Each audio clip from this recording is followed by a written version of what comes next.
To understand the relationship between Israel and Saudi Arabia, you first need to know how Saudi Arabia became a country.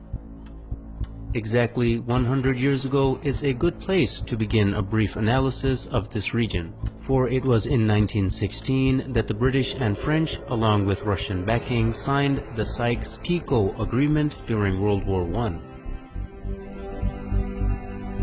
This agreement anticipated the collapse, and therefore it secretly divided up the Middle East in order to design a region post-Ottoman Empire. In 1917, the year following the agreement, the Zionists had gained sufficient influence and control over the British government to get it to issue the Balfour Declaration, which promised Jews a homeland in Palestine.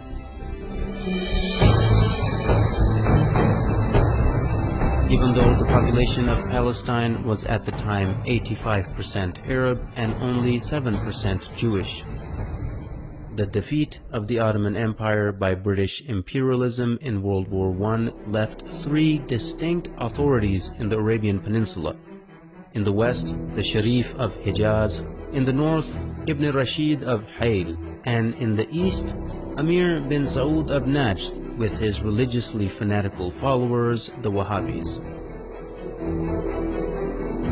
Britain got the most help from the Sharif of Hijaz, who led the Arab revolt against the Ottomans and helped the British defeat them.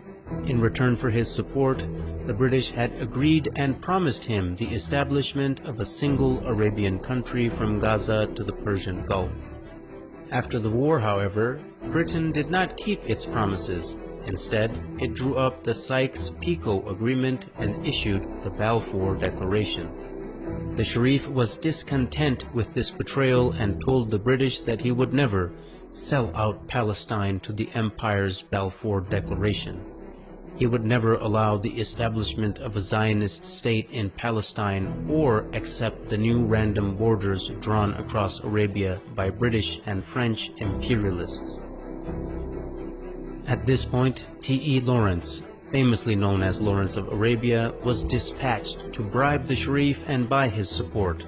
When this didn't work, T.E. Lawrence turned to threats, which were also echoed by the colonial secretary Winston Churchill. Both men threatened to unleash Ibn Saud and his ferocious Wahhabis on them, whom they were already arming and funding for the sake of countering the threat of Ibn Rashid of Hayl, who also stubbornly opposed the establishment of a Zionist state in the region.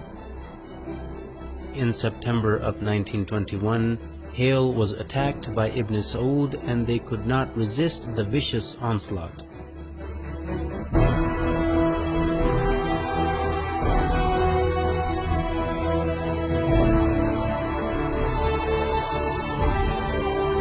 They officially surrendered in November of 1921. Hayl had dissolved into a colony of the Sultanate of Najd. By March 1924, the British realized that Sharif Hussein would not back down, so they unleashed Ibn Saud and his armies on the Hijazi territory as well. Within weeks, the forces of Ibn Saud and his Wahhabi followers began to administer what the British Foreign Secretary Lord Curzon called the final kick to Sharif Hussein and ruthlessly attacked Hijazi territory.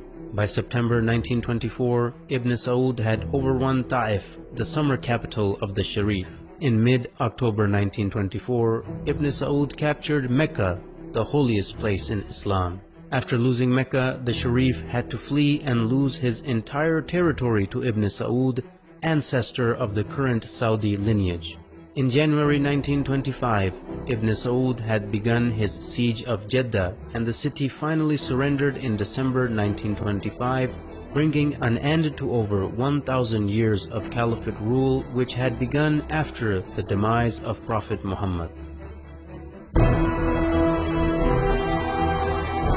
In February 1926, the new unified Wahhabi state was rebranded by the empire in 1932 as the Kingdom of Saudi Arabia. As you can see right from the start, the man who, as a matter of principle, opposed a Zionist state in Palestine was kicked out of his own land, yet the man who was willing to allow a Zionist state to be created was paid off handsomely and given an entire new country to exploit and dominate. Even today, any nation that is opposed to the legitimacy of the Zionist entity are being destroyed one by one, while the nations that support the existence of the Zionist entity, like Saudi Arabia, are being compensated handsomely for their subservience. Are there any similarities between the Wahhabi and Zionist ideologies, who seem to be completely opposite, but both the creations of the British Empire? Stay tuned to find out.